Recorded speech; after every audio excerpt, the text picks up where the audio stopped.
观众朋友、网友朋友，大家好，我是付先少。近日，关于中国在建的下一代航空母舰的照片呢，曝光了，引起了美国方面的关注。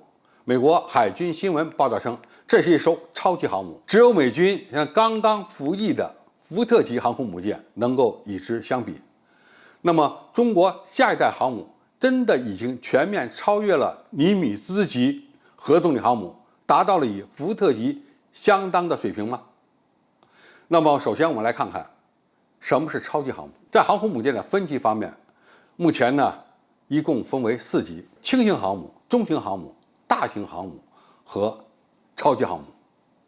一般来讲，轻型航母它的排水量是在3万吨以下，中型航母它的排水量在3万吨到6万吨之间，大型航母呢排水量超过6万吨。那么还有人把排水量超过9万吨的称为超级航母。如果按照美军的这个说法，中国下一代航空母舰排水量必须超过9万吨，才能够达到超级航母的标准。到目前为止，世界上只有2款航母达到了超级航母的标准，一个是上世纪70年代美军研发成功，后来生产了几十年的尼米兹级核动力航母。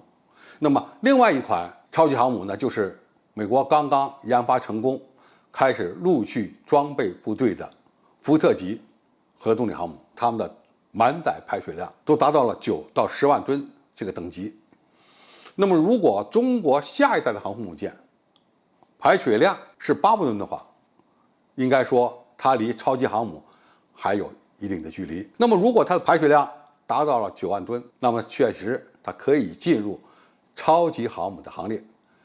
当然，我们现在新一代的航空母舰还没有下水，它到底有多大还是一个未知数。但是美军是吧，根据侦察来的照片，对它进行了推测，认为它的排水量相当惊人，完全可以达到超级航母这么一个标准。具体我们新一代的航空母舰排水量是多大，我想再过若干年大家就可以清楚的明了了。那么至于第二个问题，我们下一代的航母它采用的什么样的动力装置？是核动力的还是常规动力的？如果是常规动力的，能不能成为超级航母？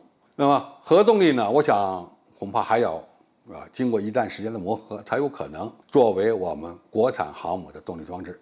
那么如果是常规动力，它能否满足排水量10万吨及以上的航空母舰的需求？那么第三个问题，美军认为中国下一代的超级航母它的技术能力水平超过美国的尼米兹级核动力航母，这个评述是否准确呢？我想，如果我们采用了更先进的技术，超过尼米兹级核动力航母，应该说也是有可能的。比如说弹射装置，美国的尼米兹级核动力航母采用的是蒸汽弹射器，而我们有可能采用的是电磁弹射器，而且中国人自己开发的电磁弹射器有可能比美国的更先进。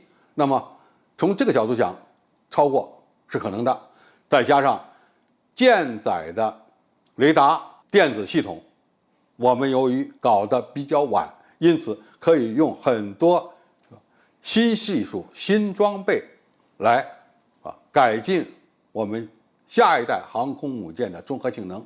这个要想超过尼米兹级核动力航母，我认为可能性也比较大。那么最终，中国下一代的航空母舰是否是超级航母，是否能够超过美国的尼米兹级核动力航母呢？我想时间会证明一切。我们希望超过尼米兹核动力航母的那一天会早日到来。好，今天介绍就到这里，谢谢大家收看。感兴趣的朋友，我们可以在下面的留言区留言交流讨论。我们下期再见。